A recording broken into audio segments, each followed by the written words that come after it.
This is the story of Beauty and the Beast.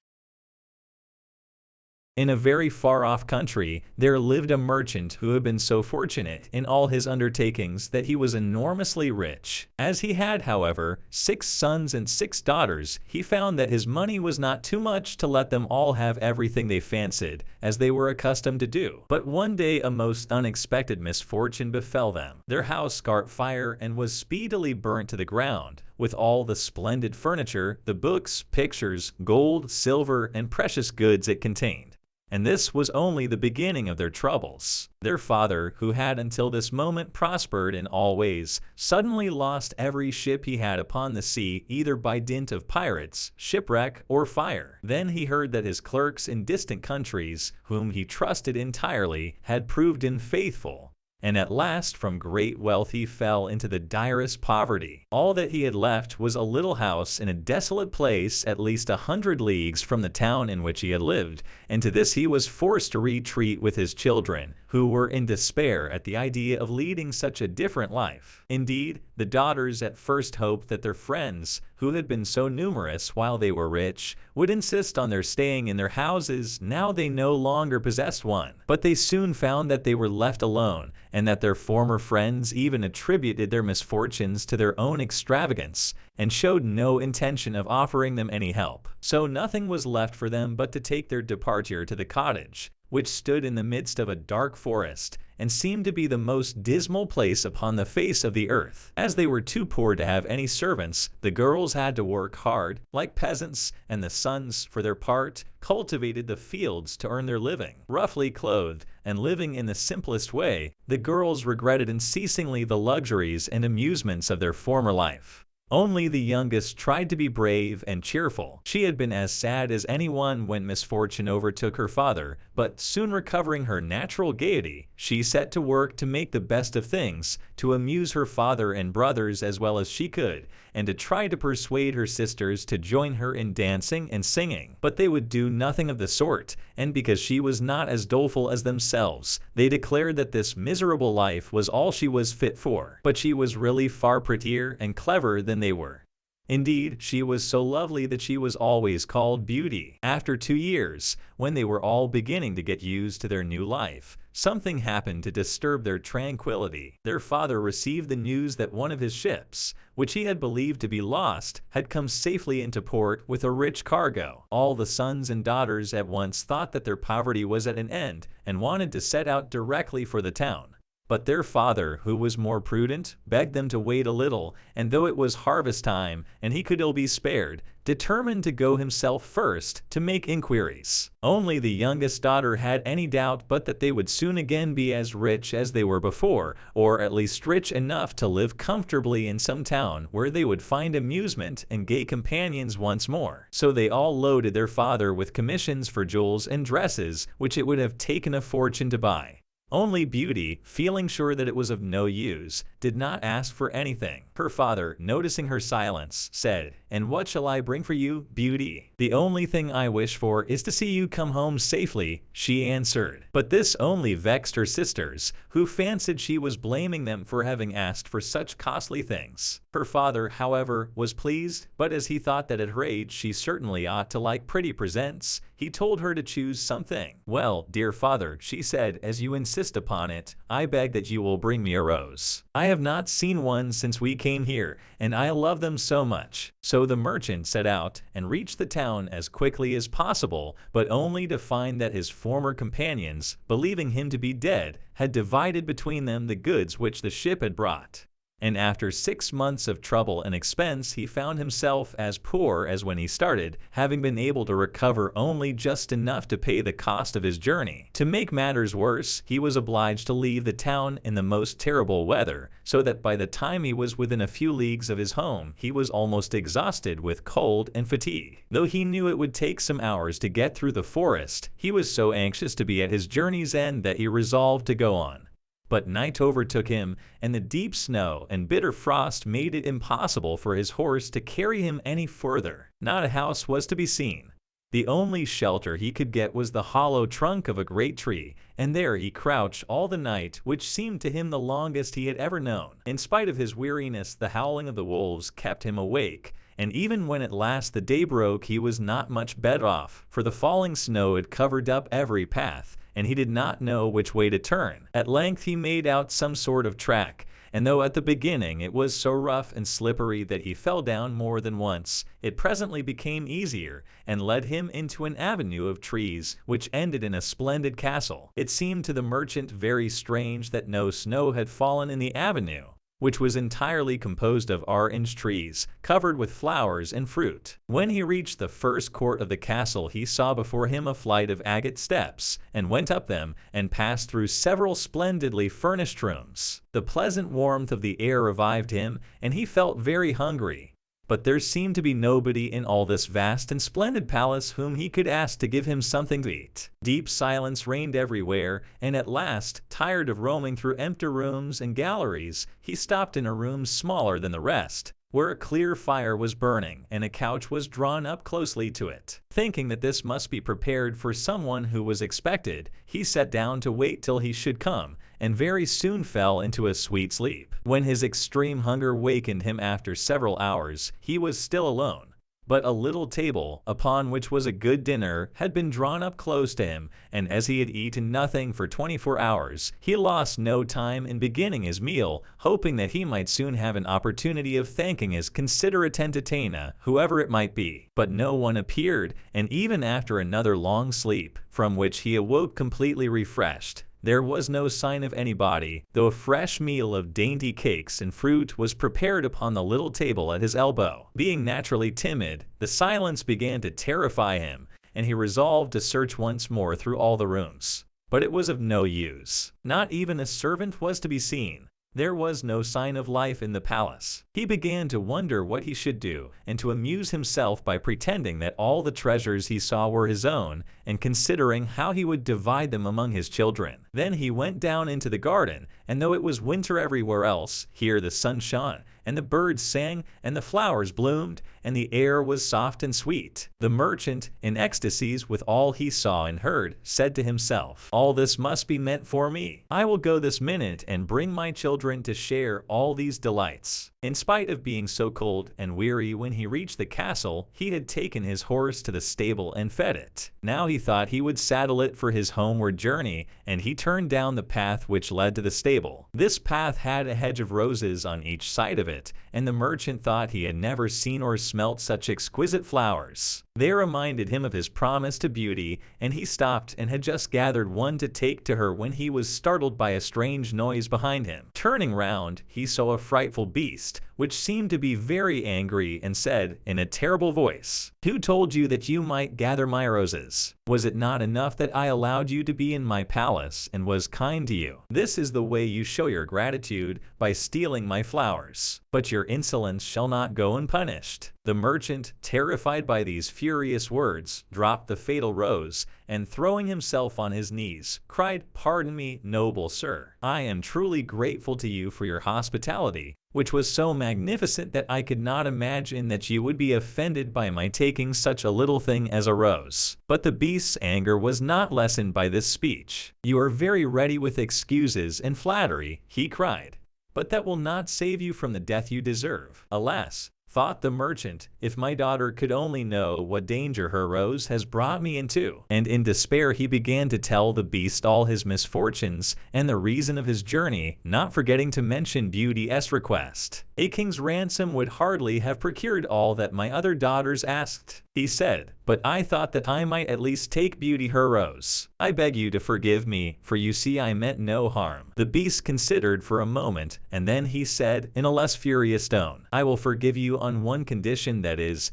that you will give me one of your daughters." "Ah," cried the merchant, "if I were cruel enough to buy my own life at the expense of one of my children's, what excuse could I invent to bring her here?" "No excuse would be necessary," answered the beast. "If she comes at all, she must come willingly. On no other condition will I have her. See if any one of them is courageous enough and loves you well enough to come and save your life. You seem to be an honest man. so I will trust you to go home. I give you a month to see if either of your daughters will come back with you and stay here to let you go free. If neither of them is willing, you must come alone, after bidding them goodbye forever, for then you will belong to me. And do not imagine that you can hide from me, for if you fail to keep your word, I will come and fetch you," added the beast grimly. The merchant accepted this proposal, though he did not really think any of his daughters could be persuaded to come. He promised to return at the time appointed, and then, anxious to escape from the presence of the beast, he asked permission to set off at once. But the beast answered that he could not go until next day. "Then you will find a horse ready for you," he said. "Now go and eat your supper and await my orders." The poor merchant, more dead than alive, went back to his room, where the most delicious supper was already served on the little table which was drawn up before a blazing fire. But he was too terrified to eat,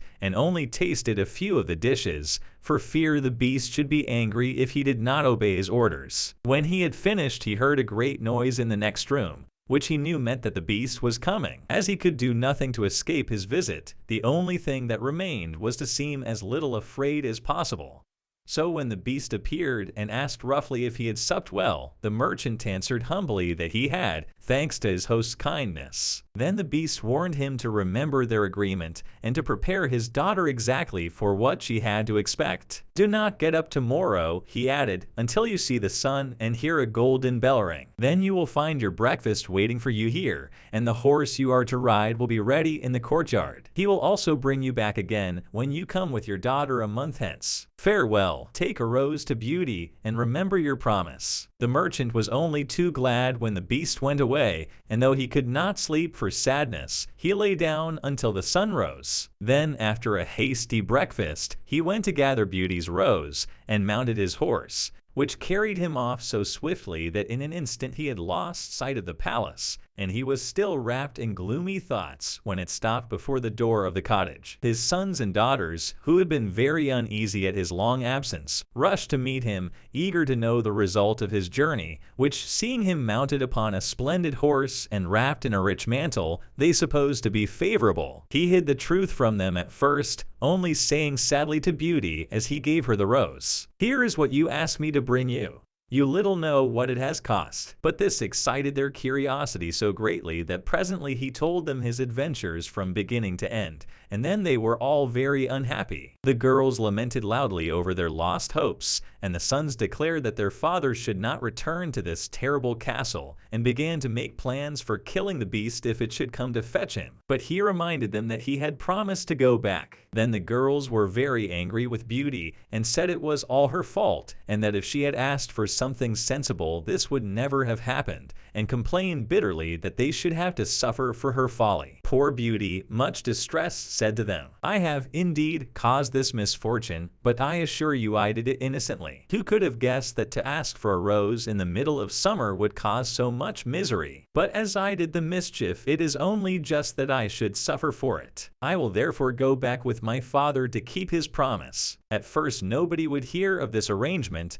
and her father and brothers, who loved her dearly, declared that nothing should make them let her go. But Beauty was firm. As the time drew near, she divided all her little possessions between her sisters, and said goodbye to everything she loved. And when the fatal day came, she encouraged and cheered her father as they mounted together the horse which had brought him back. It seemed to fly rather than gallop, but so smoothly that Beauty was not frightened. Indeed, she would have enjoyed the journey if she had not feared what might happen to her at the end of it. Her father still tried to persuade her to go back, but in vain. While they were talking, the night fell, and then, to their great surprise, wonderful colored lights began to shine in all directions, and splendid fireworks blazed out before them. All the forest was illuminated by them, and even felt pleasantly warm, though it had been bitterly cold before. This lasted until they reached the avenue of orange trees, where were statues holding flaming torches, and when they got nearer to the palace they saw that it was illuminated from the roof to the ground, and music sounded softly from the courtyard. "The beast must be very hungry," said Beauty, trying to laugh, "if he makes all this rejoicing over the arrival of his prey." But in spite of her anxiety, she could not help admiring all the wonderful things she saw. The horse stopped at the foot of the flight of steps leading to the terrace, and when they had dismounted, her father led her to the little room he had been in before, where they found a splendid fire burning, and the table daintily spread with a delicious supper. The merchant knew that this was meant for them, and Beauty, who was rather less frightened now that she had passed through so many rooms and seen nothing of the beast, was quite willing to begin, for her long ride had made her very hungry. But they had hardly finished their meal when the noise of the beast's footsteps was heard approaching, and Beauty clung to her father in terror, which became all the greater when she saw how frightened he was. But when the beast really appeared, though she trembled at the sight of him, she made a great effort to hide her terror and saluted him respectfully. This evidently pleased the beast. After looking at her, he said, in a tone that might have struck terror into the boldest heart, though he did not seem to be angry, "Good evening, old man." "Good evening, Beauty." The merchant was too terrified to reply, but Beauty answered sweetly, "Good evening, beast. Have you come willingly?" asked the beast. "Will you be content to stay here when your father goes away?" Beauty answered bravely that she was quite prepared to stay. "I am pleased with you," said the beast. "As you have come of your own accord, you may stay. As for you, old man," he added, turning to the merchant, "at sunrise tomorrow you will take your departure. When the bell rings, get up quickly and eat your breakfast, and you will find the same horse waiting to take you home. But remember that you must never expect to see my palace again." Then turning to Beauty, he said, "Take your father into the next room and help him to choose everything you think your brothers and sisters would like to have. You will find 2 traveling trunks there. Fill them as full as you can. It is only just that you should send them something very precious as a remembrance of yourself." Then he went away after saying, "Goodbye, Beauty. Goodbye, old man." And though Beauty was beginning to think with great dismay of her father's departure, she was afraid to disobey the beast's orders. And they went into the next room, which had shelves and cupboards all round it. They were greatly surprised at the riches it contained. There were splendid dresses fit for a queen, with all the ornaments that were to be worn with them. And when Beauty opened the cupboards, she was quite dazzled by the gorgeous jewels that lay in heaps upon every shelf. After choosing a vast quantity, which she divided between her sisters, for she had made a heap of the wonderful dresses for each of them, she opened the last chest, which was full of gold. "I think, father," she said, "that as the gold will be more useful to you, we had better take out the other things again and fill the trunks with it." So they did this. But the more they put in, the more room there seemed to be, and at last they put back all the jewels and dresses they had taken out, and Beauty even added as many more of the jewels as she could carry at once. And then the trunks were not too full, but they were so heavy that an elephant could not have carried them. "The beast was mocking us," cried the merchant. "He must have pretended to give us all these things, knowing that I could not carry them away." "Let us wait and see," answered Beauty. "I cannot believe that he meant to deceive us. All we can do is to fasten them up and leave them ready." So they did this and returned to the little room, where, to their astonishment, they found breakfast ready. The merchant ate his with a good appetite, as the beast's generosity made him believe that he might perhaps venture to come back soon and see Beauty. But she felt sure that her father was leaving her forever, so she was very sad when the bell rang sharply for the second time and warned them that the time had come for them to part. They went down into the courtyard, where 2 horses were waiting, one loaded with the 2 trunks, the other for him to ride. They were pawing the ground in their impatience to start, and the merchant was forced to bid Beauty a hasty farewell. And as soon as he was mounted, he went off at such a pace that she lost sight of him in an instant. Then Beauty began to cry and wandered sadly back to her own room. But she soon found that she was very sleepy, and as she had nothing better to do, she lay down and instantly fell asleep. And then she dreamed that she was walking by a brook bordered with trees and lamenting her sad fate, when a young prince, handsomer than anyone she had ever seen, and with a voice that went straight to her heart, came and said to her, "Ah, Beauty, you are not so unfortunate as you suppose. Here you will be rewarded for all you have suffered elsewhere. Your every wish shall be gratified. Only try to find me out, no matter how I may be disguised, as I love you dearly, and in making me happy you will find your own happiness. Be as true-hearted as you are beautiful, and we shall have nothing left to wish for." "What can I do, Prince, to make you happy?" said Beauty. "Only be grateful," he answered, "and do not trust too much to your eyes. And above all, do not desert me until you have saved me from my cruel misery." After this she thought she found herself in a room with a stately and beautiful lady, who said to her, "Dear Beauty, try not to regret all you have left behind you, for you are destined to a better fate. Only do not let yourself be deceived by appearances." Beauty found her dreams so interesting that she was in no hurry to awake, but presently the clock roused her by calling her name softly 12 times, and then she got up and found her dressing table set out with everything she could possibly want. And when her toilet was finished, she found dinner was waiting in the room next to hers. But dinner does not take very long when you are all by yourself, and very soon she sat down cosily in the corner of a sofa and began to think about the charming prince she had seen in her dream. "He said I could make him happy," said Beauty to herself. "It seems then that this horrible beast keeps him a prisoner. How can I set him free? I wonder why they both told me not to trust to appearances. I don't understand it. But after all, it was only a dream, so why should I trouble myself about it? I had better go and find something to do to amuse myself." So she got up and began to explore some of the many rooms of the palace. The first she entered was lined with mirrors, and Beauty saw herself reflected on every side, and thought she had never seen such a charming room. Then a bracelet which was hanging from a chandelier caught her eye, and on taking it down she was greatly surprised to find that it held a portrait of her unknown admirer, just as she had seen him in her dream. With great delight she slipped the bracelet on her arm, and went on into a gallery of pictures, where she soon found a portrait of the same handsome prince, as large as life, and so well painted that as she studied it he seemed to smile kindly at her. Tearing herself away from the portrait at last, she passed through into a room which contained every musical instrument under the sun, and here she amused herself for a long while in trying some of them, and singing until she was tired. The next room was a library, and she saw everything she had ever wanted to read, as well as everything she had read, and it seemed to her that a whole lifetime would not be enough to even read the names of the books, there were so many. By this time it was growing dusk, and wax candles and diamond and ruby candlesticks were beginning to light themselves in every room. Beauty found her supper served just at the time she preferred to have it, but she did not see anyone or hear a sound, and though her father had warned her that she would be alone, she began to find it rather dull. But presently she heard the beast coming,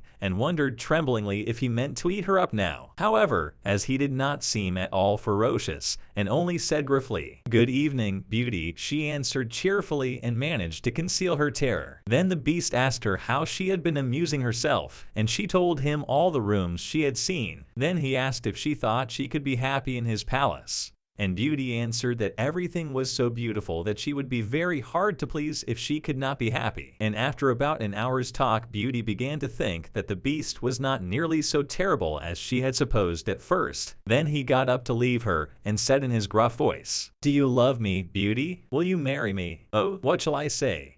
cried Beauty, for she was afraid to make the beast angry by refusing. "Say yes or no without fear," he replied. "Oh, no, beast," said Beauty hastily. "Since you will not, good night, Beauty," he said. And she answered, "Good night, beast," very glad to find that her refusal had not provoked him. And after he was gone she was very soon in bed and asleep, and dreaming of her unknown prince. She thought he came and said to her, "Ah, Beauty, why are you so unkind to me? I fear I am fated to be unhappy for many a long day still." And then her dreams changed, but the charming prince figured in them all. And when morning came her first thought was to look at the portrait and see if it was really like him, and she found that it certainly was. This morning she decided to amuse herself in the garden, for the sun shone, and all the fountains were playing. But she was astonished to find that every place was familiar to her, and presently she came to the brook where the myrtle trees were growing, where she had first met the prince in her dream, and that made her think more than ever that he must be kept a prisoner by the beast. When she was tired she went back to the palace, and found a new room full of materials for every kind of work, ribbons to make into bows, and silks to work into flowers. Then there was an aviary full of rare birds, which were so tame that they flew to Beauty Beauty as soon as they saw her and perched upon her shoulders and her head. "Pretty little creatures," she said, "how I wish that your cage was nearer to my room, that I might often hear you sing." So saying, she opened a door and found to her delight that it led into her own room, though she had thought it was quite the other side of the palace. There were more birds in a room farther on, parrots and cockatoos that could talk, and they greeted Beauty by name. Indeed, she found them so entertaining that she took one or two back to her room, and they talked to her while she was at supper. After which the Beast paid her his usual visit and asked her the same questions as before, and then with a gruff good night he took his departure, and Beauty went to bed to dream of her mysterious prince. The days passed swiftly in different amusements, and after a while Beauty found out another strange thing in the palace, which often pleased her when she was tired of being alone. There was one room which she had not noticed particularly. It was empty, except that under each of the windows stood a very comfortable chair. And the first time she had looked out of the window, it had seemed to her that a black curtain prevented her from seeing anything outside. But the second time she went into the room, happening to be tired, she sat down in one of the chairs, when instantly the curtain was rolled aside, and a most amusing pantomime was acted before her. There were dances, and colored lights, and music, and pretty dresses, and it was also gay that Beauty was in ecstasies. After that she tried the other 7 windows in turn, and there was some new and surprising entertainment to be seen from each of them, so that Beauty never could feel lonely any more. Every evening after supper the Beast came to see her, and always before saying good night asked her in his terrible voice, "Beauty, will you marry me?" And it seemed to Beauty, now she understood him better, that when she said, "No, Beast," he went away quite sad. But her happy dreams of the handsome young prince soon made her forget the poor Beast, and the only thing that at all disturbed her was to be constantly told to distrust appearances, to let her heart guide her, and not her eyes, and many other equally perplexing things, which, consider as she would, she could not understand. So everything went on for a long time, until at last, happy as she was, Beauty began to long for the sight of her father and her brothers and sisters. And one night, seeing her look very sad, the Beast asked her what was the matter. Beauty had quite ceased to be afraid of him. Now she knew that he was really gentle in spite of his ferocious looks and his dreadful voice. So she answered that she was longing to see her home once more. Upon hearing this, the Beast seemed sadly distressed and cried miserably, Beauty, have you the heart to desert an unhappy beast like this? What more do you want to make you happy? Is it because you hate me that you want to escape?" "No, dear Beast," answered Beauty softly, "I do not hate you, and I should be very sorry never to see you any more, but I long to see my father again. Only let me go for 2 months, and I promise to come back to you and stay for the rest of my life." The Beast, who had been sighing dolefully while she spoke, now replied, "I cannot refuse you anything you ask, even though it should cost me my life. Take the 4 boxes you will find in the room next to your own, and fill them with everything you wish to take with you. But remember your promise, and come back when the 2 months are over, or you may have cause to repent it, for if you do not come in good time you will find your faithful Beast dead. You will not need any chariot to bring you back. Only say goodbye to all your brothers and sisters the night before you come away, and when you have gone to bed turn this ring round upon your finger, and say firmly, 'I wish to go back to my palace and see my Beast again.' Good night, Beauty. Fear nothing, sleep peacefully, and before long you shall see your father once more." As soon as Beauty was alone, she hastened to fill the boxes with all the rare and precious things she saw about her, and only when she was tired of heaping things into them did they seem to be full. Then she went to bed, but could hardly sleep for joy. And when at last she did begin to dream of her beloved prince, she was grieved to see him stretched upon a grassy bank, sad and weary, and hardly like himself. "What is the matter?" she cried. He looked at her reproachfully and said, "How can you ask me, cruel one? Are you not leaving me to my death perhaps?" Don't be so sorrowful," cried Beauty. "I am only going to assure my father that I am safe and happy. I have promised the Beast faithfully that I will come back, and he would die of grief if I did not keep my word." "What would that matter to you?" said the prince. "Surely you would not care." "Indeed, I should be ungrateful if I did not care for such a kind beast," cried Beauty indignantly. "I would die to save him from pain. I assure you it is not his fault that he is so ugly." Just then a strange sound woke her. Someone was speaking not very far away.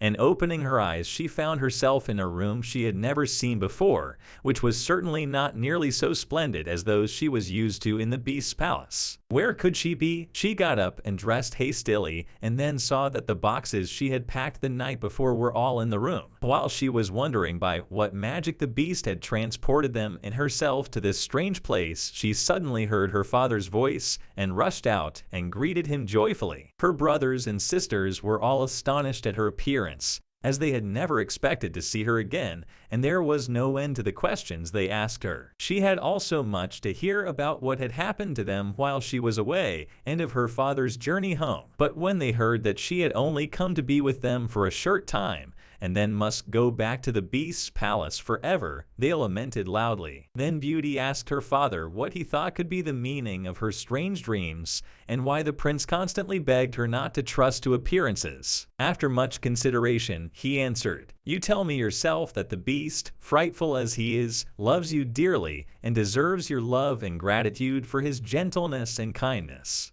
I think the prince must mean you to understand that you ought to reward him by doing as he wishes you to, in spite of his ugliness." Beauty could not help seeing that this seemed very probable.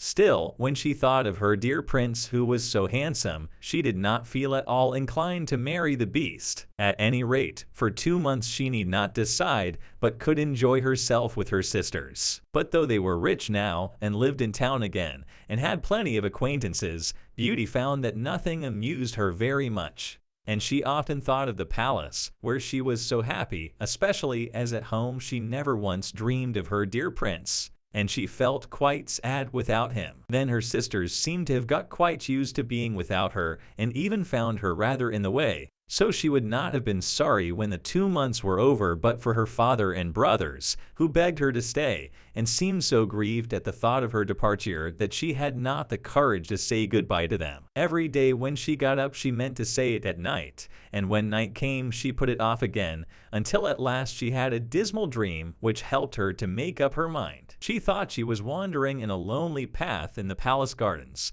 when she heard groans which seemed to come from some bushes hiding the entrance of a cave, and running quickly to see what could be the matter, she found the Beast stretched out upon his side, apparently dying. He reproached her faintly with being the cause of his distress, and at the same moment a stately lady appeared, and said very gravely, Beauty, you are only just in time to save his life. See what happens when people do not keep their promises. If you had delayed 1 day more, you would have found him dead." Beauty was so terrified by this dream that the next morning she announced her intention of going back at once, and that very night she said goodbye to her father and all her brothers and sisters, and as soon as she was in bed she turned her ring round upon her finger, and said firmly, "I wish to go back to my palace and see my Beast again, as she had been told to do." Then she fell asleep instantly, and only woke up to hear the clock saying "Beauty, Beauty" 12 times in its musical voice, which told her at once that she was really in the palace once more. Everything was just as before,